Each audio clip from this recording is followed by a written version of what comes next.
So this model will allow for you to be successful, whether if it's on the phone, getting the appointment set, not whether that appointment is on Zoom or on the phone or the Zoom, getting the face-to-face appointment set, or while you're at the table.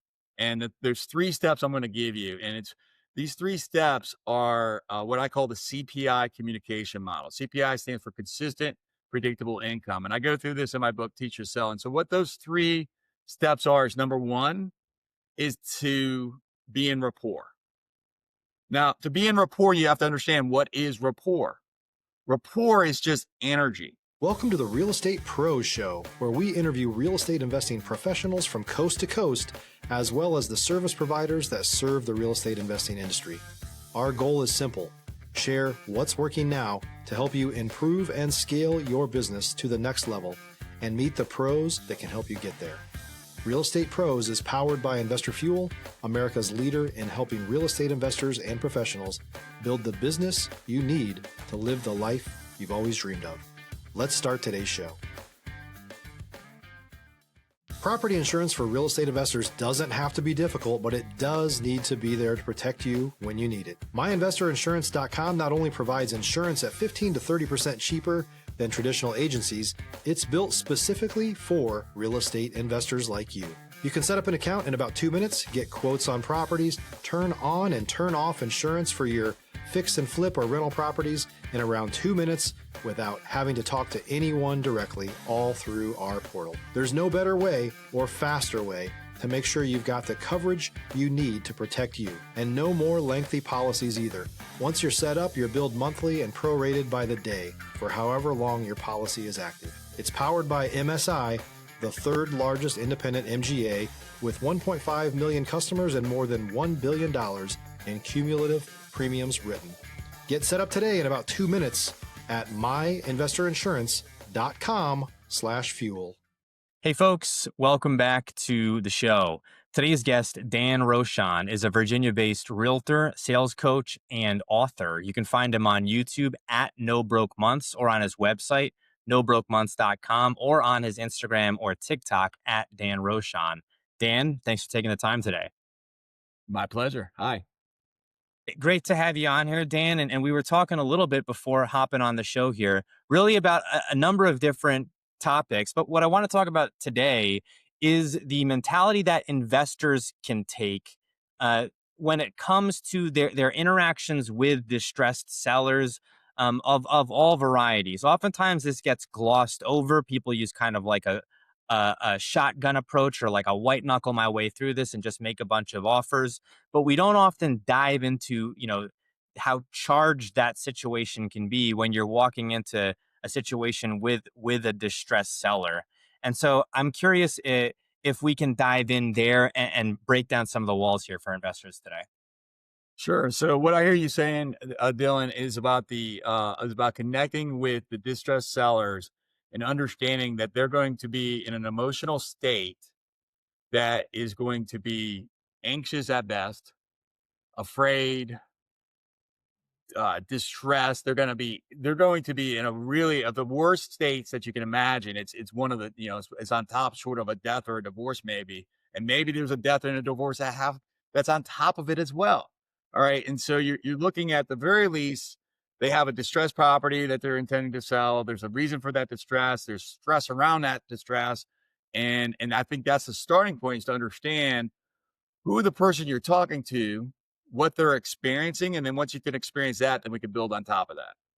When people talk specifically about this idea of like getting at the kitchen table, to me, as someone who's been in this space, both as a realtor and dealing with first time buyers, but then also as someone who's dealt with distressed sellers, you need to be able to get to that kitchen table. Yes, deals can be done over the phone, and right now, people are doing deals remotely all throughout the country. But that idea still rings true to me. Can you break down the validity there, and then also what that really entails, that quote unquote kitchen table conversation? Well, let me give you a model to be able to follow. And so this model will allow for you to be successful, whether if it's on the phone, getting the appointment set, not whether that appointment is on Zoom, or on the phone or the Zoom, getting the face-to-face appointment set, Stop living on an island and join the #1 mastermind in America for professional real estate investors. Investor Fuel is a community of hundreds of the nation's top investors working together to build stronger businesses and better lives. In addition to the amazing community of real estate investors acting as a board of advisors for one another, Investor Fuel members have access to 100% funding on purchase and repairs for our members only, a health insurance program, and benefits and discounts that more than pays for the membership of most of our members, meaning it's actually costing you money to not be a member of Investor Fuel. If you're looking to scale your business and build a business that allows you to live the life of your dreams, please visit investorfuel.com today and book a call with our team. Or while you're at the table. And there's 3 steps I'm going to give you. And these 3 steps are what I call the CPI Communication Model. CPI stands for consistent, predictable income. And I go through this in my book, Teach Your Sell. And so what those 3 steps are is, number 1 is to be in rapport. Now, to be in rapport, you have to understand, what is rapport. Rapport is just energy. There was a French priest and philosopher in the early 1900s called Pierre Teilhard de Chardin. And he taught us that we are spiritual beings in this human manifestation. When you recognize and understand that, now you have to consider the person that you're speaking to is a spiritual being in the human manifestation, the same as you are. That awareness in of itself just changes the entire dynamic. Because a lot of investors are out there they're thinking about this like widgets. All right. So number 1 is to be in rapport. That's a connection of energy. So that spiritual energy I talked about, that Pierre Teilhard de Chardin taught us, when we connect energetically, now we can then move to the second step, which is to ask adept questions.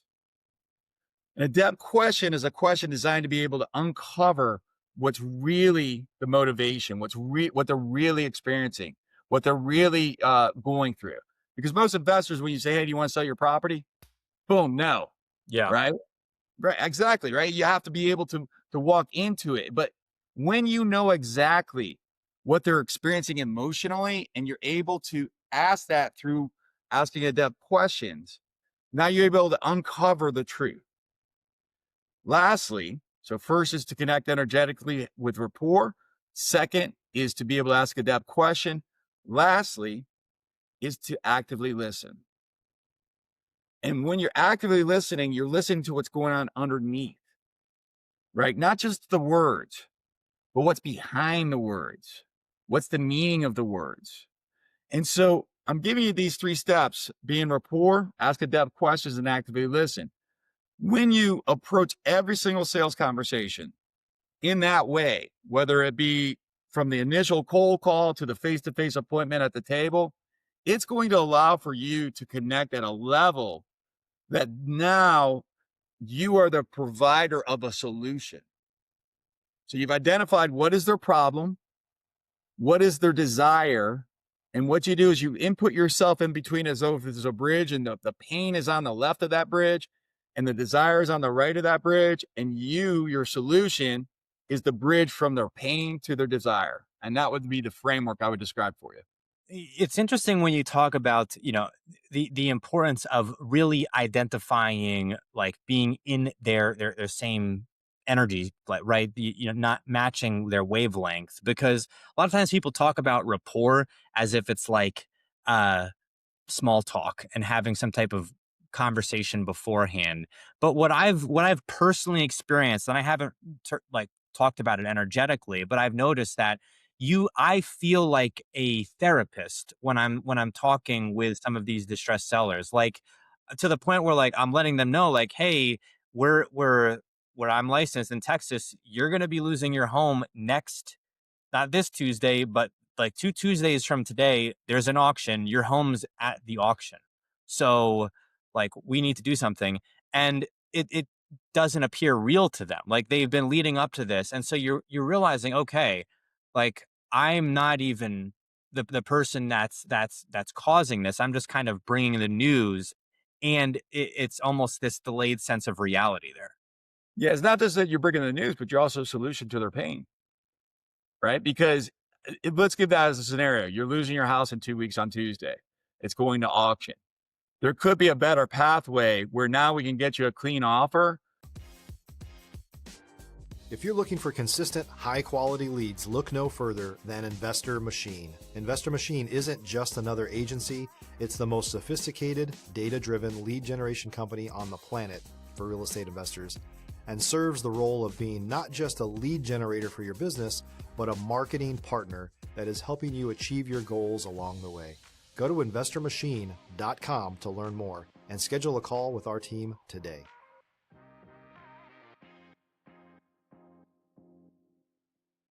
To be able to pay off that tax bill, to be able to pay a little bit of the back mortgage, right? And maybe there may be enough some equity left over in it, right? Maybe, maybe not. That's situational. But what I can tell you is if you go to a foreclosure in a week and a half from now, I can tell you that you're going to be in a worse position than where you are currently. And I'm going to be able to then, carry that on and highlight some of those pains of why they would be in a worse position and say, listen, I know that you're in a position right now where you are probably hesitant to take action. I respect that very much. And may I be honest with you? Yes. Thank you. You're in a bad situation. And right now you have a choice between a bad choice and a worse choice. And I'm being transparent and honest with you. But the bad choice, there's some good parts about that. And I'd like to be able to talk through that with you. Would that be something that would be valuable to you? Yes, yes. And that's the way that I would approach that. There's a couple different ways that I've seen people initiate these conversations. Some of them I'm pretty sure right now you can't do them any longer. People used to text people, right, when they were on these lists, but I wouldn't be doing that these days. But you could send mailers out. You can knock on these homes, right, and if they opt in to some type of campaign that you have, then of course you can reach out to them. And if there's no auction date set, but they may be in distress of some kind, or you may see that they may be in some type of distress of any variety. It could be financial, could be the home is in distress, could be death, divorce, anything, right? You can kind of nurture that lead with everything that investors have at their disposal. It's almost like you get a little bit of this like scope creep. You don't really know exactly what the best way for you to mine leads is, so you may do a little bit of everything. What's your approach, and what would be your feedback for newer investors who are trying to find their main funnel for leads? Would you tell them do a little bit of everything? Would you tell them focus in on one avenue? I would tell them to go to their mother and ask their mother, Mama, what makes me special? What's every single thing that I do better than everybody else? Ask your spouse, ask your partner, ask your kids, ask your cousin, ask yourself, what am I good at doing?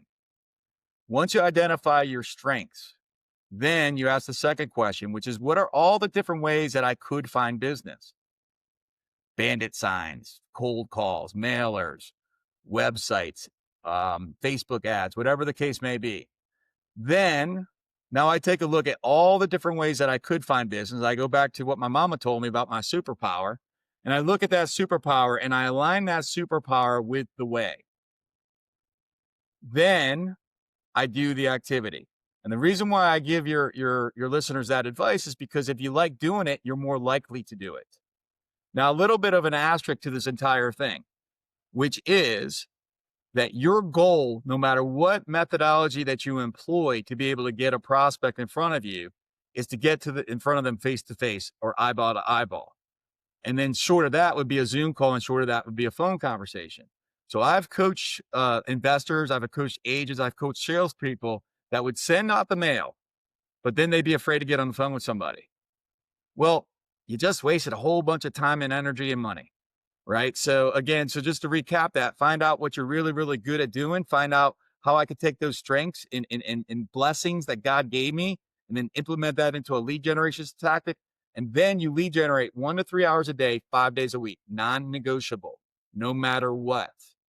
When you do that, you'll be able to create consistent, predictable income in your investing business. When we talk about lead generation, I like the 1 to 3 hours. I've heard 2 hours. I've heard 1 hour. I think 1 to 3 is right. That's where you got to be. Should it be the same type of lead generation or more or less daily, or can you mix it up, from day to day? One day could be networking, one day could be sending out emails, one day could be cold calls, etc. Yes and no. It just depends on what your options are there. Because remember that if you're gaining momentum. If you're a new or newer real estate investor looking to launch or grow your real estate investing business, please check out Investor Fuel Club. It's a coaching community, but unlike anything you've ever seen before. And you can actually partner with members of our mastermind from coast to coast on deals right in your market. There's no better opportunity to build a consistent business than to literally partner with pros to help you avoid costly mistakes, avoid the need for capital to do deals, and help you eliminate your fears as you're starting your business. Learn more about Investor Fuel Club at investorfuel.com/club. And you let's say you're cold calling every single day, you're going to gain more momentum by cold calling every single day than mixing it all up. Or even if you go into networking every single day. So I'm not suggesting to not take variations, but what I'm suggesting is to find your superpower, find your one way first. Then from your one way, then you would add up to 3 different ways to do it. To be able, like in my businesses today, I have at least 9 different lead generation strategies for every single business that I own. But the reality of it is I've been able to scale into that. Okay. So as a solo person, I have a limited capacity.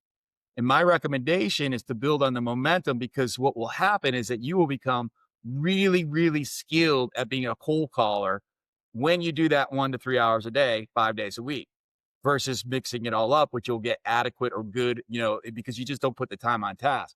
The reason for the 1 to 3 hours is, candidly, if I had no business and I was starting today, I would tell myself when I started it, 20 years ago, 12 hours a day of lead generating. Because if you have no business, you have no business doing anything but to get business. That's right. All That's right. right. And the reason why and for years I taught 3 hours, because I really, honestly, I believe it's 3 hours, but I recognize as I'm coaching people that I wasn't able to effectively communicate and influence people to do 3 hours a day. And so that's when I changed it to 1 to 3 hours a day, because I figured it's better that you do 1 hour a day, 5 days a week, than 5 hours a day, 1 day a week, for the same reason as what I said about the momentum. It's getting the cadence and So the habits. I want to pivot a bit here, Dan, and ask you about investor agents. I consider myself an investor friendly agent, and work with a lot of investors. And on this show, I've had many agents in single family investing, in multifamily investing, in RV parks, mobile homes, and so forth. And as someone who's built businesses and teams for investor agents, when they're looking at their business, oftentimes people will get a little bit of this shiny object syndrome, and and kind of begin to move away from being a realtor. But I also think there's a whole avenue within real estate. You don't have to build a brokerage, but you can build a team, right? And you can have people taking off some of the workload for you. Uh, do you think that there's enough being said about, the business that you can build in real estate without doing all of the transactions yourself? Do you think that there's enough investor agents and enough agents in general who are looking at building teams, not just so that they can, help everybody part of their team, but also because they don't have to then spend 12 hours a day indefinitely, right? Doing a lot of the things, day-to-day things that a realtor would need to do. Well, let me first start. There's a lot in that question, so thank you for it. But let me first start with, I consider myself an agent investor. All right. So let me tell you how that helps me. All right. And then I'll go back to try to answer your question the best I can. But as an agent investor, when I approach a homeowner who's distressed, I can ask them the following question. Now I know, is this an opportunity for me or one of my investor people that I represent, or is this a listing? And the very easy question I ask them is it more important? Is time more important to you, or is money? Depending on the answer to that question, now I tell them how I can help them. Go back to the CPI Communication Model. That's an adept question there, by the way, right? So is time more important to you, or is money? If they say money's more important to them, then I say, well, if I could put together a plan for you that could get your property sold and you have a check in your hand in 30 days from now, would that be valuable to you? Yes, yes. Now I approach them as an agent. If money's most important to them, then I say, well, if I can come up with a plan, I got a check in your mailbox a week from today, 7 days from now, it's in your bank account. Would that be something that'd be valuable for us to discuss? Now I'm approaching it as an investor. All right. So it's a divergence of there's an opportunity here. Now your question revolves somewhere around the lines of how to scale, how to organize yourself, yeah, how to build. And so there's 4 pillars in a business. All right. So the 4 pillars, and these I go through this and teach to sell in the book. And the 4 pillars is belief in yourself. That would be your foundation. So imagine you're building a 3-story building. Below the ground would be your foundation, and that's going to be called belief. All right, because you have to believe in yourself before you can take any action to be effective. Now, the first level, this is the first level outside the ground. So the belief is the basement, that's the foundation. Now it's lead generation, which we've already talked a little bit about that. And I've given you some strategies on how to be able to do that. That will let you be able to make money. All right. So the foundation is belief. The first floor is lead generation. That lets you make money. On top of that goes into the question that you asked me, which is organization. When you're able to build an organization, now you can make money and you can save time. And you can make more money. All right. So that's the second level. So remember, imagine that building. The foundation is belief. First floor is lead generation. Second floor is organization building. And the final floor on top of that is called leadership. Leadership is defined as teaching somebody else how to think so that they can get what they want. When you put those 4 pillars on top of each other, now you're able to build a business. So it really just depends on where you're at. But why would somebody want to be able to get some, to build an organization? And when you think organization, I want you to think people and systems. The reason why you need people and systems in your business if you want to grow anything is because if it's just a one man or one woman show, you run out of time. All right. Yep. Because that's an asset that none of us have more of than anybody else. Yeah, I mean, I've talked with a number of agents who are like some of the best agents in their city on this show, right? People that some of them I know very, very well and are actually friends of mine. And it's interesting because you build this huge business and then you get burnt out and now you don't want to do it. Right. And so it's like, well, what good was that? Right. Because, it's a little bit of it too is, you're pouring money back into the business too. So the second that you hop off that hamster wheel, it feels like it's all gone. Some of it I do feel like doesn't get talked about enough, which is that you don't just have to build a team just for the purpose of building a team, but also to allow yourself to still be in the business while not doing all of the same um, putting in all the same man hours that you were to generate the traffic that you were before, if you train your team up, right? Yeah. So if you think about this, there's 5 activities that will allow for you to be successful as a doer, right? Whether that's the investor or an agent or whatever the case may be. Those 5 activities, I call that CPI time. Lead generate is number 1. Number 2 is to convert the leads to meet with you. Number 3 is to go on the appointments to get hired. Number 4 is to negotiate. And number 5 is to practice what you're going to say. Okay. So that's called CPI time. Those are 5 activities of being in the business. But working on the business, okay, this is like being the business owners, from being the technician to the business owner. This is called leverage time. So that those 5 things to be able to build a business is number 1 is to recruit talented people to you. Number 2 is to select the right people to be in business with. Number 3 is to train those people so they can reach their goals.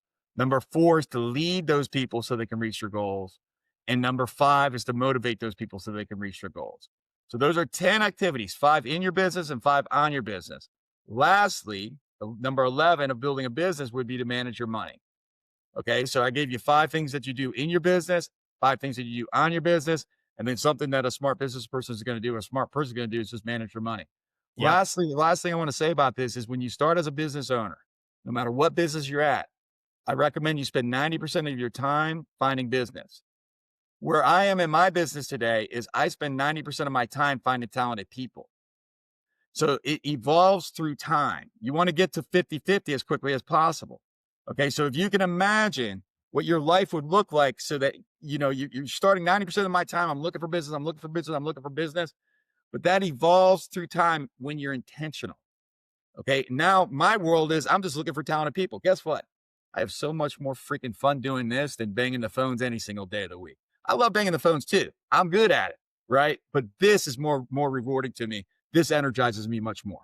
Yeah, and I think you don't get to here without going through the phones without having to put in man hours. But then once you have that ability to then, translate that to the people in your team, it has this compounding effect, which I think we're talking about here. But we are coming up on time here, Dan. Where can folks go? Where can our audience go to learn more about you? NoBrokeMonths.com, the projects that you're working on. I do know you have a book coming out. How can folks reach out to you? Yeah, I'm very fortunate and grateful that Simon & Schuster, one of the top 5 publishing companies, has agreed to publish my book called Teach to Sell: Why Top Salespeople Never Sell and What They Do Instead. And the book is designed to be able to help you understand how to influence without being salesy.